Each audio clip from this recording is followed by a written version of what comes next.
Hi there, Blue Noses. I hope you've all had a wonderful summer. And this is Watto's Weekly in a new form. It's going to take place each Wednesday and it'll be called It's Wednesday, It's Watto. So, this is a bit of a trial run. It'll be published each Wednesday after the season starts, and we'll have a more general look about it in terms of news and matches that have gone on and matches that are coming up and so on. And hopefully about another 20 more transfer newses. Scarf I'm wearing, I haven't worn for over 30 years. Last time I wore it was at St Andrews for the Blues Villa League Cup match, which, if you remember rightly, we finished up losing 1-0, I think. We missed a penalty, and Bosnich come on for the injured Spinks and saved it and all that crap. Um, but it's a nice scarf. Anyway, without further ado,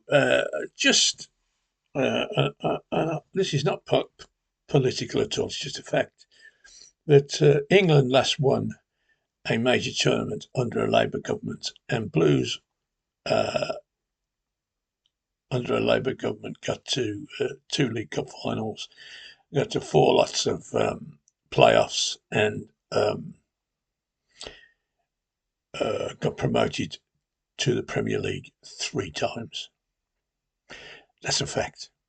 So we may have something to look forward to. Um, I'm sitting here talking to you a few hours away from the England and Holland Euro semi-final. Now, um,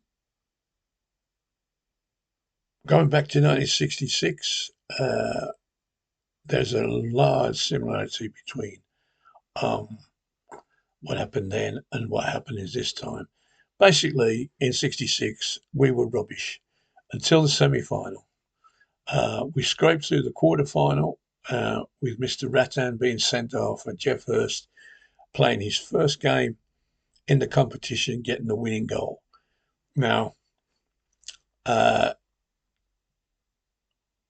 that put us through against Portugal, who were certainly the most exciting team in that competition and had the wonderful Eusebio.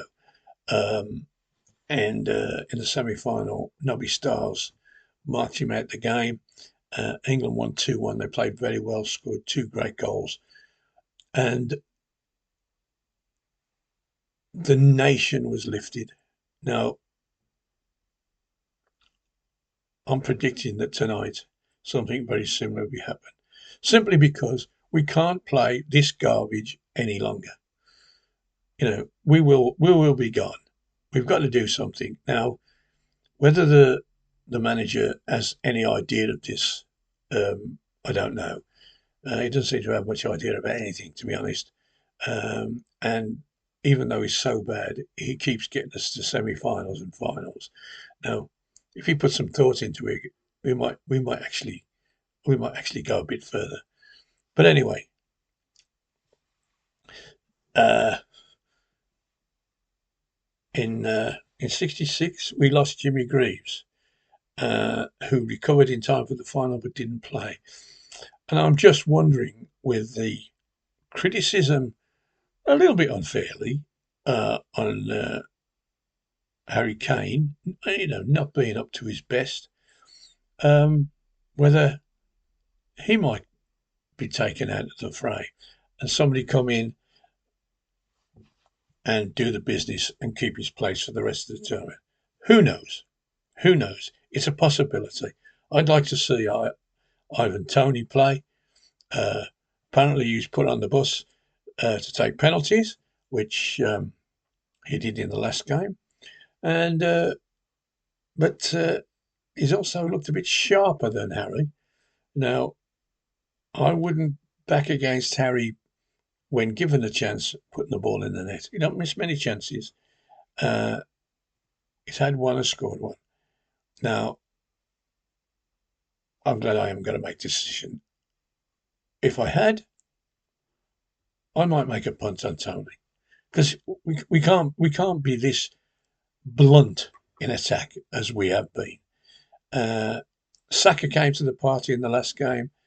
A good Christian boy uh, who was fed constantly by Jude Bellingham. You know, he ran onto passes that he didn't have to break stride into. Got good crosses in, scored a great goal, and that's what we need now. While we're on the subject of Bellingham, uh, he he he had a couple of quiet games, um, and basically, like most of them, wandered around thinking, "What am I supposed to be doing here?" Um, but he answered his critics by scoring a wonder overhead kick 5 seconds from time, which saved England's sorry asses, else we'd have been home by now. And he was fined for gesturing towards the English press. Well, um, unfortunately, Jude, you ain't supposed to do them sort of things, and you got fined 25 grand. I do feel sorry for you because you were justified. The English press has to pick on somebody, and uh, why not? You don't play in London, so we can have a punt at you.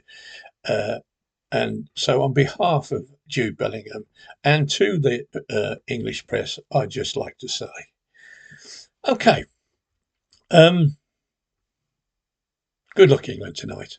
I sincerely mean that. Uh, we want to win this. Now, if we have to say who deserves to win it, well, we wouldn't be in the first six. But hey, that ain't how it works. Good luck, England, and God bless you all. And then, what's been going on at BCFC? Well, we're 2 weeks away from our big game with Rangers, um, the most famous club in Britain, and we join Manchester United, uh, Union Berlin, and Ajax on Rangers' lists of pre-season games, um, which is a feather in our cap. Now we all know what it's for. It's for the it's a Trevor Francis memorial match.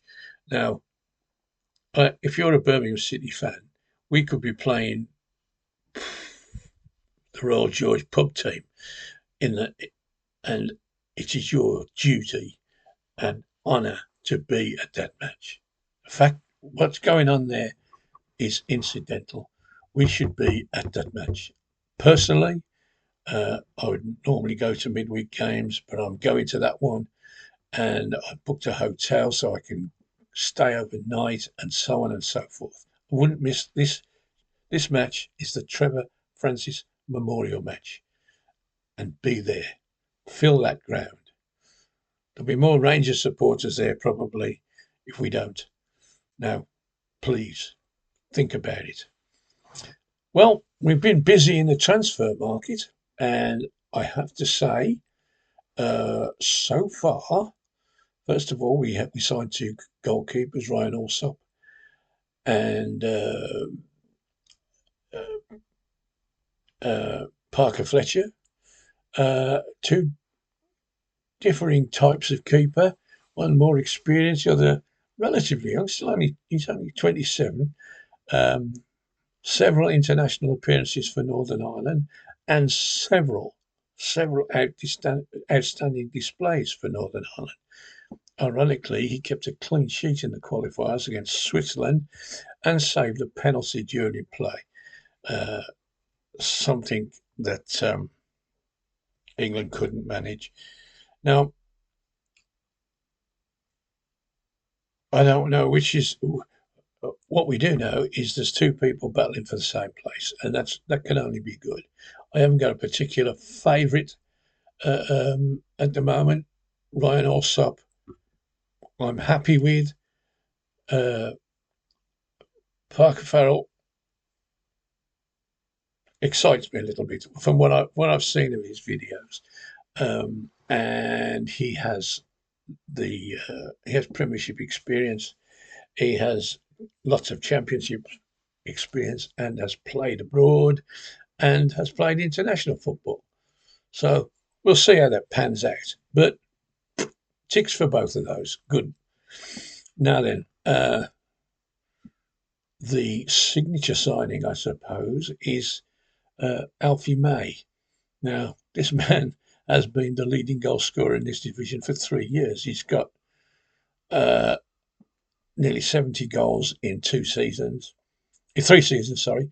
And I've spoken to members of the Charlton supporters who are absolutely gutted that they've lost this guy. Now, he's 31, but he hasn't got 20 years of Football League experience dragging his legs down. He's relatively new. He played in non-league for some time, and his Football League career has only been about 7 years long. So that makes him, in my eyes, a year or two younger. I would like to think that this is the new Jamie Vardy, whose career path was very similar, and is still playing today at, well, he's 37, 38 or whatever, and came through in the non-league, made in England appearances, and frankly, he's an ace goal scorer. So, Alfie, if you could do half as good as Jamie Vardy, then we'll be well pleased. Genuine striker, a genuine fox in the box, and he can hit a ball from 25 yards and beat the keeper, which basically we haven't had somebody like that since probably Fred Pickering.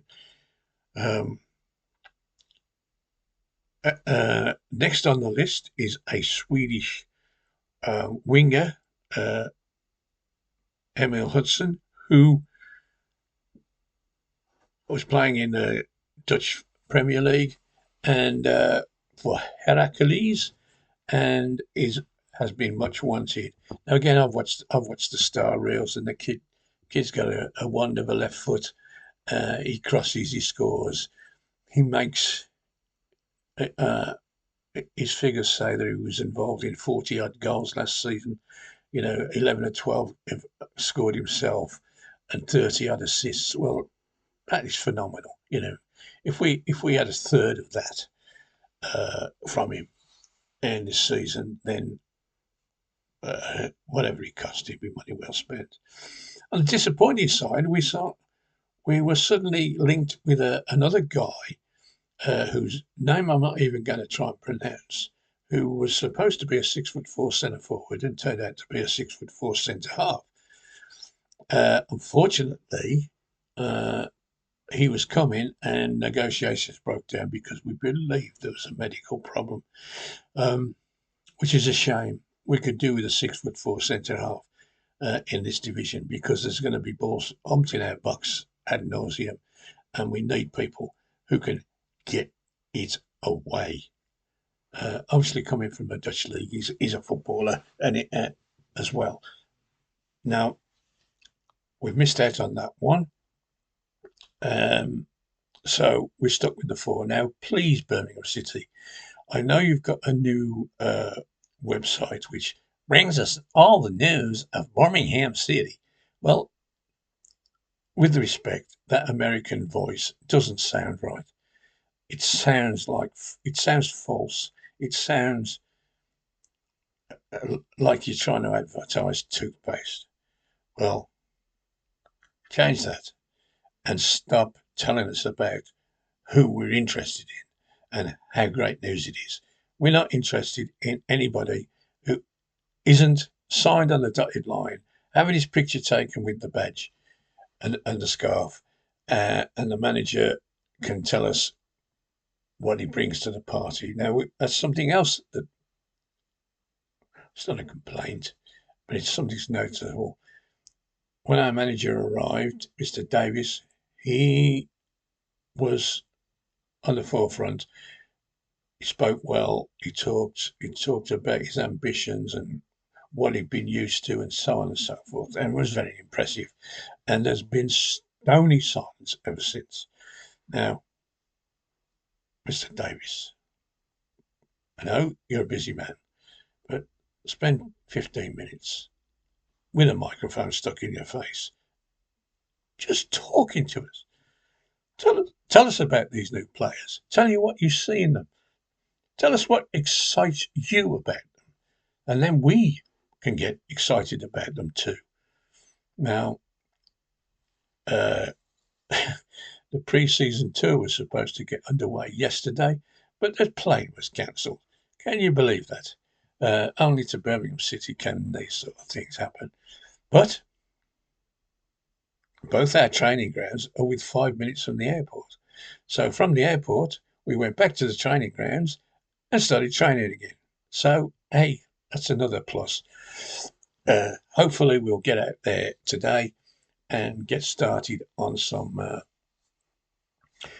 real work. And over the next 4 days, 3 or 4 new players will be flying in to join the band. Now then, we've also signed 13 under-18s. The Premier League development champions have been signed up en bloc, which is very good news. And from it, everyone seemed to be a Brummy that spoke, and that's great. You know, let's have lads who all sweat blood for the cause. They all said, "Oh, that's I've been here since I was 6. It's my team." Blah blah blah blah, which is great. Gone are the days where we would take a lad at 7 or 8 and train him till he was 15, and then he'd bugger off to the Villa or Blackburn or whoever would come up with a new washing machine for his mother. Those days have gone, and we are the number one producers of talent in the Midlands, certainly. Probably, we can spread our wings a bit wider than that. But it's all good news at the moment. I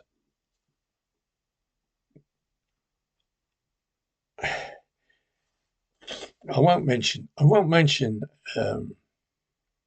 the fact that we're in League One and we had the worst manager. It was the biggest mistake anybody in this club has ever made in 150 years of its history.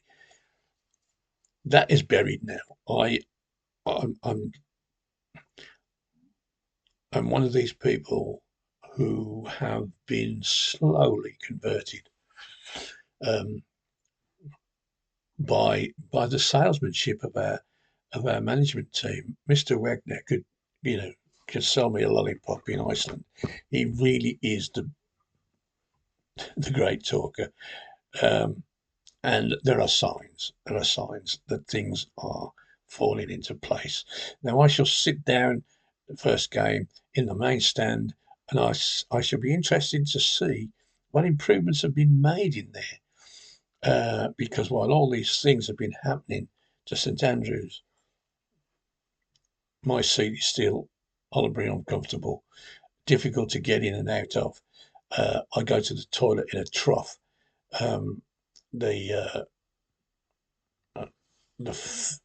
The cafeteria facilities are still appalling, and so while all you people are enjoying the benefits of this money that's been spent, I shall still remain interested in one thing and one thing only.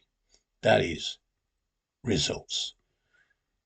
I will sit on a pincushion in the rain to watch a winning team. It doesn't bother me. I can moan as much as I like about the facilities, but at the end of the day, I stop complaining when we start winning. Okay, that's the end of It's Wednesday. It's Watto for his first attempt. I hope you enjoyed it. I hope you'll look out for my next, basically practice blog, and then we after after the uh, opening game and the League Cup tie away at Charlton, which I shall be attending. Hopefully, um, we'll really get down to business and start chewing the fat over what is actually going on. You know, in motor racing, they say when the green flag drops, the bullshit stops. Well, August the 3rd, 10th, sorry, August the 10th, then that's what will happen. The old whistle will blow and away we go. No more excuses, no more reasoning, uh, and we might even see a brick laid in our new stadium by then. God bless you all. See you soon.